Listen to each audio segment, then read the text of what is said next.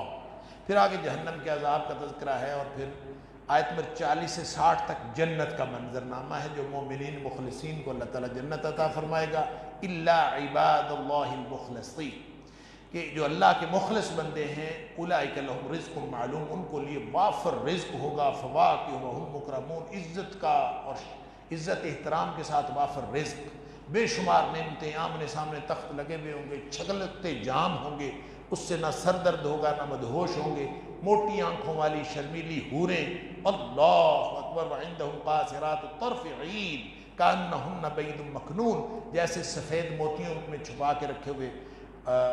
اللہ تعالیٰ سب کو جنت عطا فرمائے۔ پھر جنتی آپس میں گپ شپ کریں گے، دنیا کو یاد کریں اور کہیں گے کہ یار دنیا میں جو بندہ ہوتا تھا وہ مختلف قسم کی باتیں کرتا تھا، اور وہ بھی یہ کہا کرتا تھا آخرت کوئی نہیں ہے، تو ذرا دیکھو تو وہ کدھر ہے، اس سے پوچھیں۔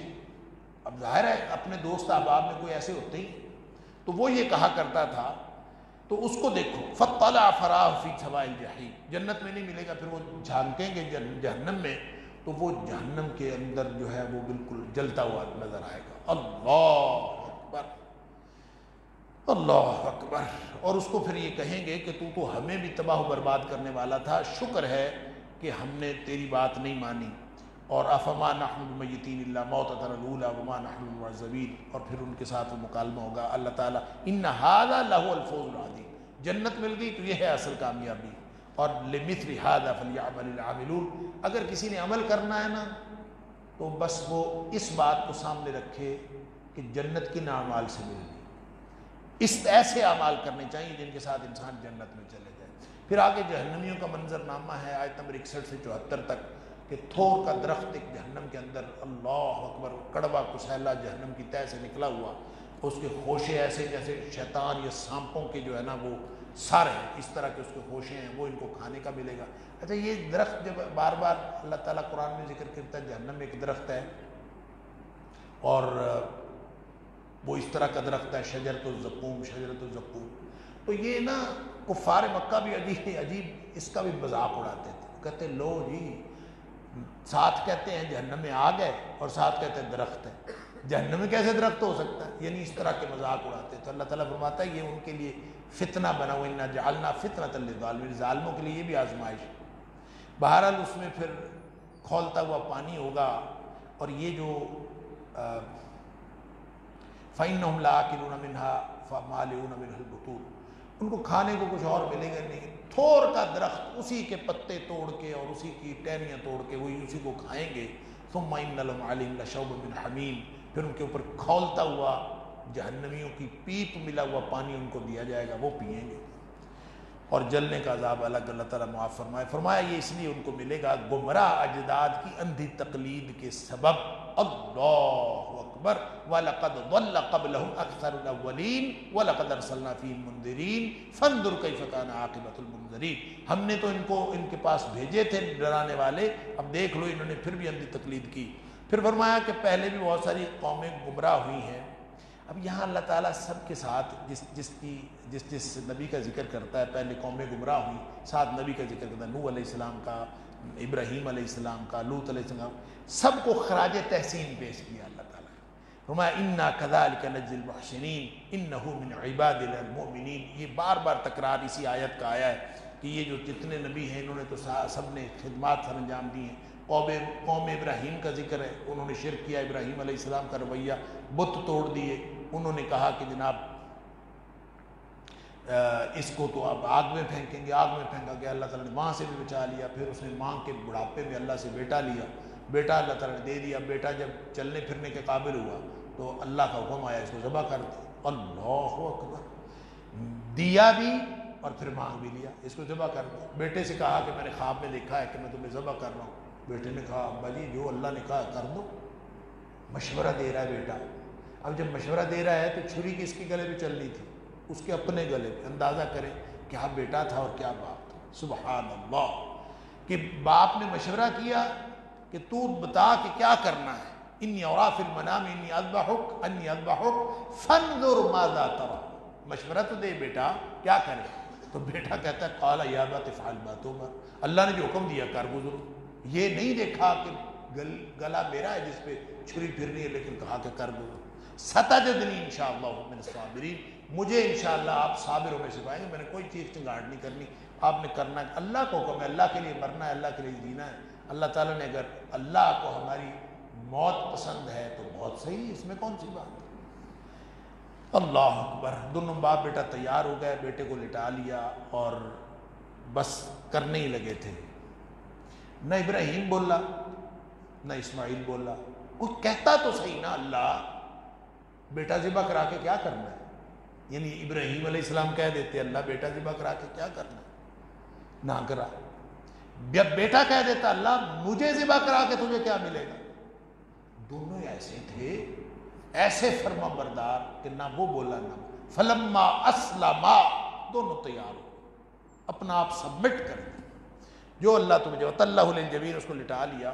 اللہ فرماتا ہے وَنَادَيْنَاهُ يَا إِبْرَاهِيمُ، یہ تو دونوں بولے نہیں، ہم آسمانوں سے بولے، یا ابراہیم قد صدقت الرؤیا، ابراہیم تو نے تو خواب بھی سچا کر دکھایا، انا كذلك نجزي المحسنین۔ دیکھیں خراج تحسین ہے نا، اس طرح پھر ہم ان کو محسنین کو پھر اسی طرح ہم جزا دیتے ہیں۔ امتحان بہت مشکل تھا، ان هذا لهو البلاء المبین، اور امتحان مشکل تھا، اللہ تعالیٰ نے اس میں پاس کر دیا۔ كذلك نجزي المحسنین انه من عبادنا المؤمنین، یہ ہر ایک کے ساتھ کہ اللہ تعالیٰ اسی طرح ان کو محسن احسان کرنے والوں کو اللہ تعالیٰ اسی طرح بدلہ دیتا ہے، اور یہ ہمارے مخلص بندوں میں سے تھے۔ الیاس علیہ السلام کا تذکرہ، لوط علیہ السلام کا ذکر، سب کے سب محسنین مومنین مخلصین، انا كذلك نجزي المحسنین انه من عبادنا المؤمنین۔ اور پھر یونس علیہ السلام کا تذکرہ کیا، سبحان اللہ، فرمایا دیکھو تو صحیح، یونس 139 آیت سے آگے فرمایا بھاگ گیا، اذ ابق الى الفلك المشحون، بری ہوئی کشتی میں جا کے چڑھ گیا، بھاگا جا کے کشتی میں چڑھ گیا۔ اس کا بیک گراؤنڈ آپ لوگوں کو معلوم ہے، نینوا شہر میں گئے تھے اور نینوا شہر والوں کو تبلیغ کی، انہوں نے کہا کیا ہے نہیں ماننے کی تیری بات تو کیا ہو. ایسے ہی معاندین نبوت ہر دور میں یہی کرتے رہے، کیا ہوگا کیا تو ہے. یونس علیہ السلام نے کہا کہ تمہارے اوپر عذاب آ جائے.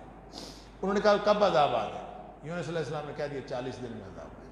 اب 40 دن میں عذاب ان سے بات کر لی. بعد میں اللہ تعالیٰ سے کہا کہ اللہ ان کے اوپر عذاب کھلا. انہوں نے کہا کہ اچھا 40 دن میں عذاب نہ آیا تجھے قتل کر. کہتے ہیں 37 دن عذاب نہیں آیا. اللہ تعالیٰ نے فرمایا کہ تو میرے سے پوچھ کے وعدہ کیا. پھر چلے گئے وہاں سے. اذ ابق اللہ، وہاں سے بھاگ گئے.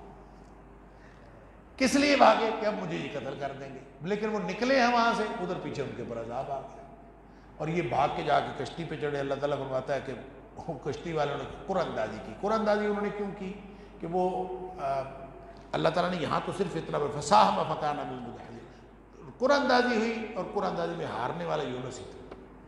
اچھا قرآن اندازی انہوں نے اس لیے کی کہ وہ جہاز کا کپتان کشتی کا جو مالک تھا اس نے کہا ملا، اس نے کہا اس طرح کشتی پھنستی اس وقت ہے جب کوئی فرار مفرور غلام اپنے مالک سے فرار ہو کے ہماری کشتی میں سوار ہو جائے تو اس وقت کشتی اس طرح پھنس جاتی ہے اور کوئی نہیں چلتی.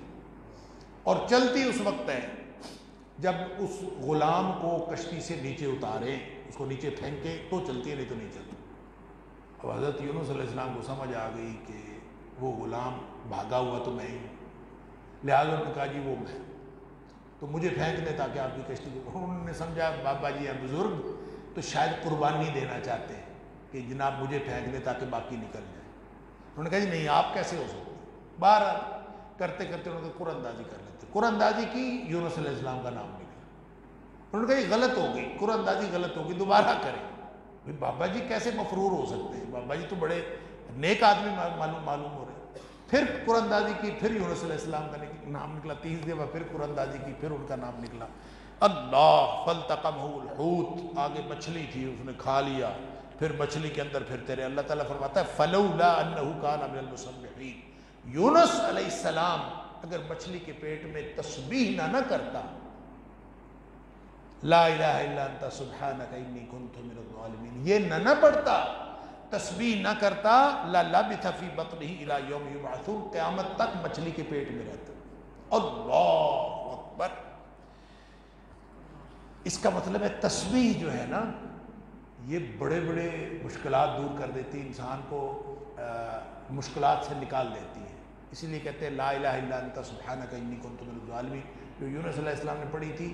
اگر آپ بہت زیادہ پڑھیں تو اللہ تعالیٰ مشکلات سے نکال دیتے ہیں. آگے آیت نمبر 149 سے 166 تک فرمایا فرشتے اللہ کی اولاد نہیں. الا انہم من افکہم لیقولون، جو کچھ کہتے ہیں من گھڑت بات ہے وہ کہتے ہیں، اس لیے کہ یہ کہتے ہیں اللہ نے اس کو پیدا کیا ہے. پہلے یہ بتاؤ اصطفى البنات علی البنین، اگر اللہ نے پیدا کیا ہے تو اللہ نے بیٹیاں کیوں پیدا کی ہیں، بیٹے کیوں نہیں پیدا کیے؟ یہ بھی ایک عجیب و غریب بات ہے. ان کو بیٹیاں کہتے ہیں، بیٹے نہیں کہتے. پھر کہتے ہیں وَجَعَلُوا بَيْنَهُ وَبَيْنَ الْجِنَّةِ نَسَبًا، اللہ کے اور جنوں کے درمیان رشتہ داری قرار دیتے ہیں.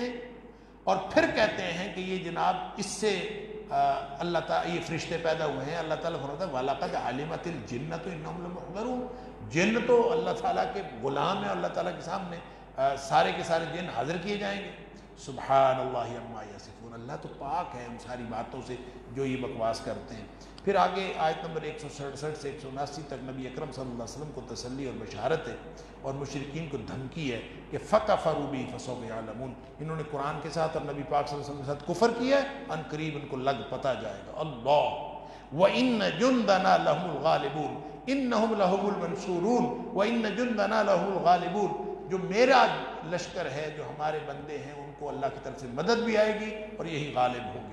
آخری 3 آیات میں اس پوری توحید کے بیان کا خلاصہ ہے. سبحان ربک رب العزت عما یصفون وسلام علی المرسلین الحمدللہ رب العالمین. اللہ ہر قسم کی شرک سے پاک ہے، نبی کریم صلی اللہ علیہ وسلم سچے ہیں، ان پر سلام ہو اور سب تعریف اللہ کے لیے. آگے سورہ صاد ہے، مکی صورت ہے، اس میں بھی بنیادی عقائد توحید رسالت آخرت کی بات ہوئی ہے اور وحی اور صاحب وحی پر ایمان لانے کی دعوت ہے. کفار کی ضد اور تکبر پر ہلاکت کی دھمکی ہے اور نبی اکرم صلی اللہ علیہ وسلم کو صبر و ثبات کی تلقین ہے. کہتے ہیں کہ یہ جو سورہ صاد ہے 10 سن نبوی میں آپ کے چچا حضرت ابو طالب کی وفات سے کچھ عرصہ پہلے یہ نازل ہوئی. ابو طالب کہتے ہیں بیمار تھے 25 سرداروں کا، قریشی سرداروں کا وفد آیا، اور اس نے آ کے مختلف وفود آئے ہیں، ابو طالب بس کہتے ہیں 4 وفود آئے، تو ان میں سے ایک یہ تھا، شاید آخری تھا۔ انہوں نے آ کے کہا کہ اپنے بھتیجے سے کہو کہ وہ نا ہمارے معبودوں کو برا کہتا ہے، برا کہنا چھوڑ۔ حضرت ابو طالب نے نبی کریم صلی اللہ علیہ وسلم بلا لیا، اور انہوں نے کہا کہ میں ان کو ایک کلمہ بتاتا ہوں، اگر یہ اس کلمے کو مان لیں تو یہ عرب و عجم کے بادشاہ بن جائیں۔ تو ابو جہل کہتا ہے کہ عرب و عجم کے بادشاہ ایک کلمے سے، تو 10 کلمے بتا ماننے کے لیے تیار۔ تو نبی پاک صلی اللہ علیہ وسلم فرمایا قولوا لا الہ الا اللہ، کہہ دو کہ اللہ کے علاوہ کوئی الہ نہیں۔ اس کو بڑی مایوسی ہوئی، یہ پھر وہی اسی بات پہ، تو پھر اس پر جو ہے وہ انہوں نے کہا بھی یہ عجیب بات ہے، یہ کلمہ اور یہ توحید، یہ ایک پہلے کبھی سنی نہیں۔ اس پر یہ ابتدائی آیات نازل ہوئیں کہ بل الذین کفروا فی عزت و شقاق، کافر جو ہے بڑے تکبر کے ساتھ اٹھ کے چلے گئے۔ اللہ فرماتا ہے کتنے پہلے ہم نے ہلاک کر دیے ہیں، وعاجبوا ان جاءہم منذر منہم، ان کو اس بات سے حیرانگی ہے کہ انہی کے اندر سے ایک ڈرانے والا آ گیا ہے۔ وقال الکافرون ھذا ساحر کذاب، کبھی کہتے ہیں یہ جادوگر ہے، کبھی کہتے ہیں جھوٹا ہے، پھر وہ کہتے ہیں اجعل الآلہۃ الہ واحدہ، اللہ نے ایک الہ بنایا ہے، ان ھذا لشیء عجاب، بڑی عجیب بات ہے، ایک ہی الہ۔ کیوں؟ اس لیے کہ اس سے پہلے یہودی تھے، عیسائی تھے، اور مشرکین مکہ تھے۔ مشرکین تو کئی خداؤں کو بت بناؤ، ہر گھر بت خانہ تھا، اور یہودیوں نے بھی عزیر علیہ السلام کو اللہ کا بیٹا قرار دیا ہوا تھا، اور جو عیسائی تھے انہوں نے حضرت عیسیٰ علیہ السلام کو اللہ کا بیٹا قرار دیا ہوا تھا، لہذا صرف ایک اللہ کو ماننے کا تو رواج ہی نہیں تھا۔ اس لیے ان کو بڑی حیرانگی ہوتی تھی، وانطلق الملأ منهم ان امشوا واصبروا على آلهتكم ان هذا لشيء يراد ما سمعنا بهذا في الملة الآخرة، وہ کہتے تھے یہ پہلے ہم نے سنی ہی نہیں کوئی بات کہ کوئی ایک اللہ کو ماننے والا، کوئی ایک اللہ کی بات کرتا ہو، ان هذا الا اختلاق، وہ کہتے ہیں یہ تو کوئی لگتا ہے کہ کوئی گھڑی ہوئی بات لگتی ہے، یہ صحیح نہیں بات لگتی۔ اللہ، یعنی خالص توحید سمجھ نہیں آتی۔ انزل علیہ ذکر من بین، پھر کہتے تھے کہ یہ جو ہمارے درمیان صرف یہی رہ گیا تھا جس کو قرآن ملنا تھا، یہ اس کے اوپر قرآن وہی نازل ہوئی ہے۔ اللہ اکبر، اللہ تعالیٰ فرماتا ہے کہ کیا خزانے رحمت کے تمہارے پاس ہیں، تم نے تقسیم کرنے؟ ام عندہم خزائن رحمت ربک العزیز الوہاب، اللہ جو عطا فرمانے والا ہے اس کے خزانے تمہارے پاس ہیں؟ ام لہم ملک السماوات والارض وما بینہما، یا دنیا کائنات کی بادشاہت تمہارے پاس ہے؟ یہ کس بنیاد پر نہیں فرمایا، بلکہ شکست خوردہ لشکر ہے، یہ ایسے بکواس کرتے ہیں، اور متکبرین کا انجام جو ہے وہ دیکھیں۔ فرمایا قوم نوح، عاد، فرعون، ثمود، قوم لوط، ان کو دیکھ لیں، ایک چنگاہٹ پڑی اور سارے مارے گئے، اور یہ بھی اپنا جو ہے انجام جو ہے اس کے لیے تیار رہے۔ پھر آگے نبی اکرم صلی اللہ علیہ وسلم کو صبر کی تلقین ہے، اور ساتھ دیگر انبیاء کے تذکرے سے خوشخبری ہے۔ داؤد علیہ السلام کا تذکرہ، سلیمان علیہ السلام کا تذکرہ، ان پر انعامات ربانی، اور پھر خاص طور پہ یہاں داؤد علیہ السلام اور سلیمان علیہ السلام کا ذکر کیا۔ 2 امتحانوں کا ذکر، ایک امتحان ہے، آزمائش ہوئی، واقعہ ہے، پوری طرح سمجھ میں نہیں آتا، ایک حضرت داؤد علیہ السلام کا، ایک سلیمان علیہ السلام۔ اب یہ ایک متشابہات قرآنی میں سے ہے، ہو سکتا ہے کہ کل کلام کسی شخص کو یہ بات سمجھ میں آ جائے، واللہ اعلم، لیکن فی الحال یہ متشابہات میں سے ہے۔ لوگوں نے اس کی تفسیریں کرنے کی کوشش کی ہے، اور ظاہر ہے کہ آپ وہ کوئی ایک مفہوم ہوگا، اس کو صحیح سمجھنا، تعین کلی رکھنا، یہ درست نہیں۔ ایک دن حضرت داؤد علیہ السلام اپنے اس محراب میں، جہاں پہ اپنے حجرے میں جہاں عبادت کرتے تھے، کر رہے تھے، تو ایک دم دیوار پھلانگ کے 2 لوگ آئے۔ حضرت داؤد ڈر گئے کہ یہ کیا مسئلہ ہے؟ انہوں نے آ کے کہا جی ہم تو فیصلہ کروانے آئے، ایک شخص کے پاس جو ہے وہ 100 دمبی ہیں، ایک پاس 1 دمبی ہے۔ وہ کہتا ہے ایک پاس 99 دمبی ہیں، ایک پاس 1 دمبی۔ وہ کہتا ہے 99 والا اس کو کہتا ہے ایک والے کو کہ یہ مجھے دے دے، میری 100 دے۔ اب عجیب بات ہے کہ وہ بیچارہ جو ہے اس کی بھی دمبی لینا چاہتا ہے، تمہارا فیصلہ کرو۔ حضرت سلیمان علیہ السلام نے کہا، حضرت داؤد علیہ السلام نے کہا کہ بھئی کیوں لینا چاہتے ہیں، اس کی مطلب اس کی ملکیت ہے، کیوں کرنا چاہتے ہیں؟ بعد میں وَظَنَّ داؤد أَنَّهُ فَتَنَّاهُ، بعد میں ان کو خیال آیا یہ تو چکر یہ نہیں ہے، اس دمبیوں کا چکر نہیں ہے، یہ تو مجھے آزمائش میں ڈالا ہے، مسئلہ میرا ہے، تو مجھے آزمائش میں ڈالا ہے۔ فَاسْتَغْفَرَ رَبَّهُ وَخَرَّ رَاكِعًا وَأَنَابَ، پھر وہ اللہ کے سامنے استغفار بھی کیا اور اللہ کے سامنے جھکے اور اللہ کی طرف رجوع کیا۔ یہ کیا آزمائش تھی، اس کے بارے میں جو سمجھ آتی ہے ظاہری ان الفاظ سے، ویسے تو اس کی حقیقت اللہ ہی جانتا ہے دمبیوں کا کیا معاملہ تھا۔ بعض لوگوں نے کہا کہ اس سے مراد بیویاں تھیں، بعض نے کچھ تفسیریں لوگوں نے کی ہیں، لیکن ان تفسیروں کی کوئی حیثیت نہیں ہے، کیونکہ نبی کریم صلی اللہ علیہ وسلم اس کے بارے میں کوئی ایسی بات نہیں فرمائی۔ لیکن قرآن کے اس بیان سے وَظَنَّ داود وَأَنَّمَا فَتَنَّاهُ، داود علیہ السلام کو یہ سمجھ آ گئی کہ مجھے تو آزمایا گیا تھا، میرے اوپر آزمائش تھی۔ تو اس پر جو ہے بات یہ سمجھ آتی ہے کہ فیصلہ کروانے والے دیوار پھلانگ کے آئے تھے، داود علیہ السلام اپنے حجرے میں عبادت کر رہے تھے۔ بتایا یہ گیا ہے کہ جو حکمران ہوتا ہے اس کو حجرے میں نہیں بیٹھنا چاہیے، اس کو رعایا کو میسر ہونا چاہیے، تاکہ وہ فیصلے رعایا کے ان کے جہاں ان کو مسئلہ ہو وہاں ان کا فیصلہ کرے اور ان کے معاملات حل کرے، رعایا کے مسائل حل کرے۔ لہٰذا اس کی تہجد یہ ہے اور اس کی عبادت یہ ہے کہ وہ رعایا کے مسائل حل کرے۔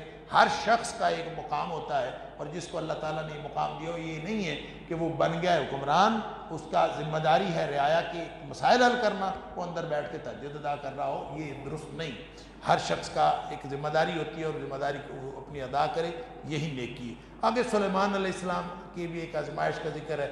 بعض نے کہا کہ گھوڑے جو ہے انہوں نے دوڑائے تھے اور گھوڑے دور نکل گئے اور پھر وہ واپس آئے، اور یہ گھوڑوں کی دوڑ میں ان کی نماز ضائع ہو گئی یا کیا ہوا، اس کے بارے میں وَلَقَدْ فَتَنَّا سُلَيْمَانَ، ہم نے سلیمان علیہ السلام کی آزمائش کی تھی۔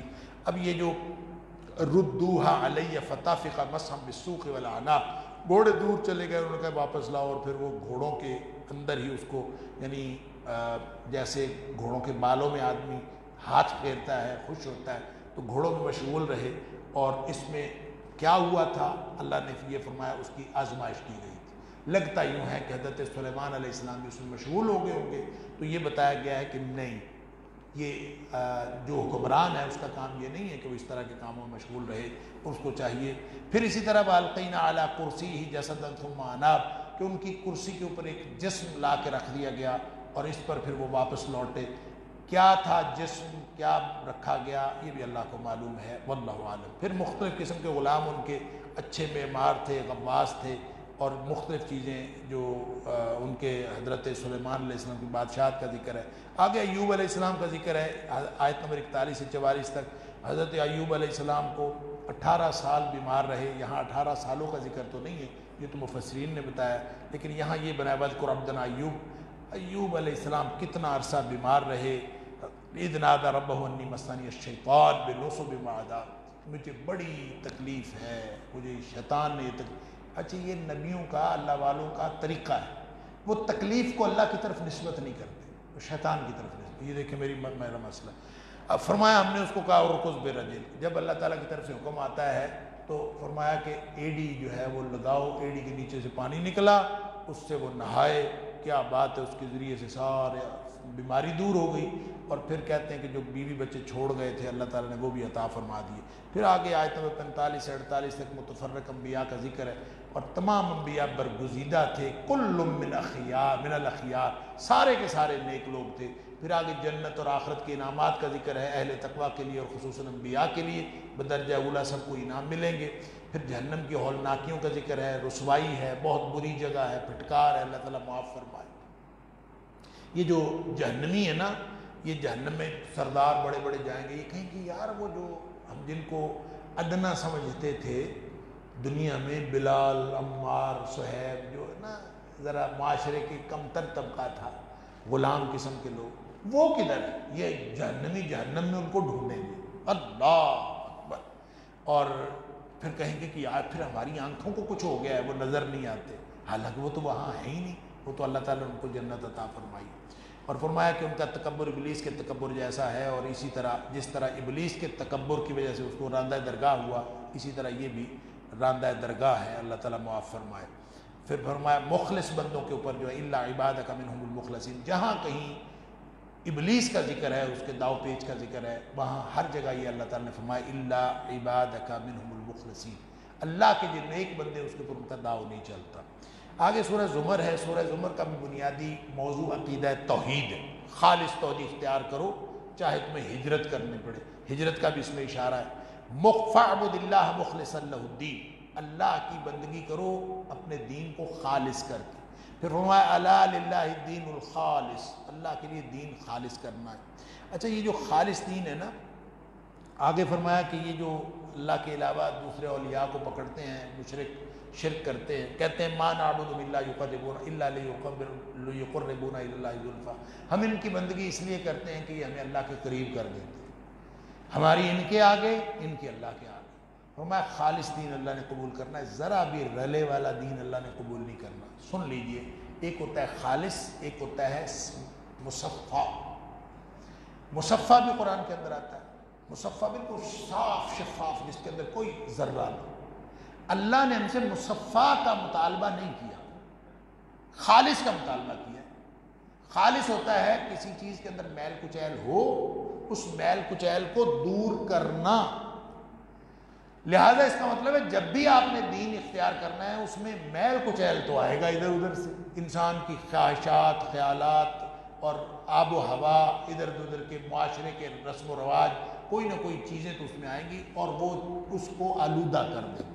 وہ جس کو آلودہ کیا ہے اس کو خالص کرنے کے لیے محنت کرنی پڑتی ہے، اس کو الگ الگ کرنا پڑتا ہے، اور ساری زندگی یہ محنت کر کے جو دین اللہ کے لیے خالص کرتا ہے وہ اللہ کو پسند ہے۔ اس لیے کہ یہ محنت کے بغیر کہ خالص دین انسان نہ کرے، جہاں سے ملا لے لیا، ادھر سے ملا ادھر سے لے لیا، جتنا مرضی آلودہ دین ہو، وہ دین اللہ کو پسند نہیں۔ الا للہ الدین الخالص، اللہ کو دین پسند ہی وہی ہے جو خالص ہو، جو خالص نہ ہو اللہ کو پسند نہیں۔ شاید آپ کو خالص چاہیے ہوتا ہے اور گھی آپ کو خالص چاہیے ہوتا ہے، اور دین جو ہے اس کے لیے کسی کو پرواہ ہی نہیں ہے، خالص ہے جہاں سے ملے مرضی ملے۔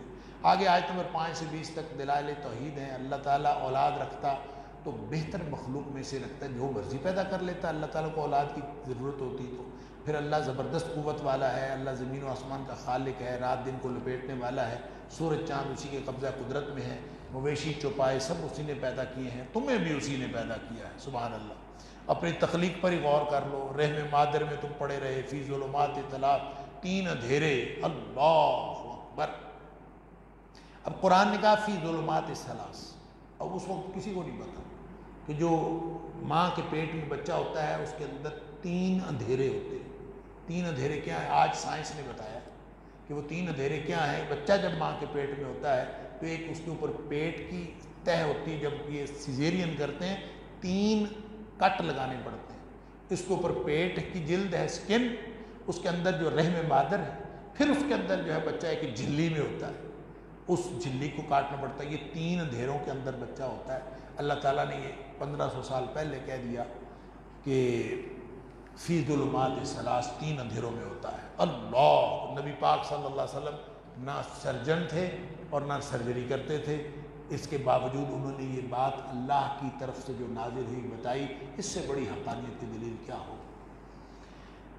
پھر فرمایا کہ اللہ تعالیٰ بے نیاز ہے، فإن اللہ غنی عنکم، اللہ لیکن کفر پر راضی، اللہ تعالیٰ کو پرواہ کوئی نہیں ہے لیکن کفر پر راضی نہیں ہوتا اور شکر پر خوش ہوتا ہے۔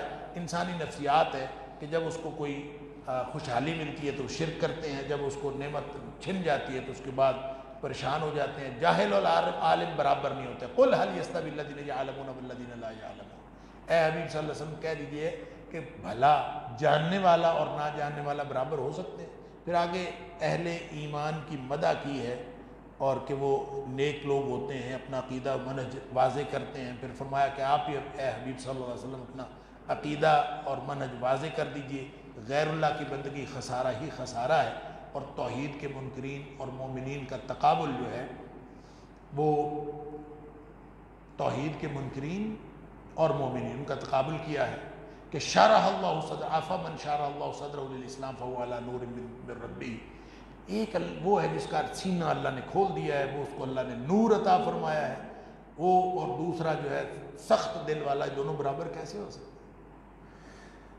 اللہ نزل احسن الحدیث، آیت نمبر 23 کے اندر اللہ کریم نے فرمایا ہے کہ یہ قرآن جو ہے کہ آٹومیٹک نظام ہدایت، آٹومیٹک نظام ہدایت اس طرح کہ یہ کائنات کا بہترین کلام ہے، لیکن جن لوگوں کے دلوں میں اللہ کی خشیت ہے نا، اللہ کی عظمت کا رعب ہے، ان کے رونگٹے کھڑے ہو جاتے ہیں، قرآن سن کے رونگٹے کھڑے، ایک دم ان کے یوں جیسے آدمی دہل جاتا ہے، وہ رونگٹے جب کھڑے ہوتے ہیں تو اس کے ساتھ ہی ثم تلین جلودہم وقلوبہم الی ذکر اللہ، پھر ان کے دل اور ان کے جسم اللہ کی یاد کی طرف جھک پڑتے ہیں۔ ذالک ھدی اللہ یہدی بہ من یشاء، یہ اللہ کی ہدایت ہے جو اللہ جس کو چاہتا ہے عطا کرتا ہے۔ اس لیے جو قرآن ہے نا، یہ ہے تو کتاب ہدایت، اس کو سننے سے، سوچ سمجھ کر پڑھنے سے، سوچ سمجھ کر سننے سے ہدایت یوں بھی ملتی ہے کہ بس یوں رونگٹے کھڑے ہوتے ہیں اور اس کے بعد ہدایت کا سوئچ آن ہو جاتا ہے، ان نظام ہدایت میں انسان آ جاتا ہے۔